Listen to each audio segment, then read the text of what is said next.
পরিচয় করিয়ে দিয়ে যাচ্ছি তো। নাসির ভাই আসো একটু, আর কি আছে অঞ্চলে এখানে? উলবেড়িয়া পূর্বের কারা আছে? আসো সব উলবেড়িয়া পূর্বের যারা আছে দেখিয়ে দিচ্ছি। এদের সাথে কথা বলবেন। যদি ঘটনাক্রমে কারো নাম আসেনি, ওই আমার জাহির ভাইয়ের মতো ভুল কাজ করবেন না, আমি অনুরোধ করছি। কি করবেন? এদের সাথে যোগাযোগ করবেন যে তোদের ভাইজান আমরা শুনে, আমার ভিডিও তো অনেকজন শুনছেন, তো অনেকজন দেখছে, তো অনেকে আসতে পারেনি।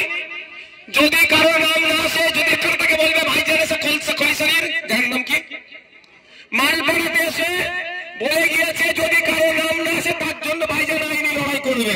তো আমার অমুকের নাম আসেনি, ধর কাগজের জেরক্স ধর ভাইজানের কাছে পাঠা। আপনাদের আর কিচ্ছু করতে হবে না, বাকিটা কে বুঝে নেবে। আপনাদের ভাই বিশ্বাস করেন তো? এই কজন বিশ্বাস করেন যে ভাইজান আমাদেরকে বিপদে ছেড়ে যাবে না? এই বিশ্বাসটা হয়তো হাতটা একটু তুলে রাখুন, হাতটা তুলে রাখুন। এই বিশ্বাসটা করেন তো ভাইজান আপনাদের বিপদে ছেড়ে যাবে না? এই বিশ্বাসটা করেন তো? এখানে কথা দিয়ে যাচ্ছি, শুভেন্দু অধিকারী মমতা ব্যানার্জি মিলে একটা বৈধ ভোটারের নাম কাটতে পারবে না। যদি কোনো বৈধ ভোটারের নাম বাদ যায়, আমরা আইনি লড়াই করবো। আপনারা নিশ্চিন্ত থাকুন, আপনাদের জন্য আইনি লড়াই করবো। বসো। ঠিক কি বললাম?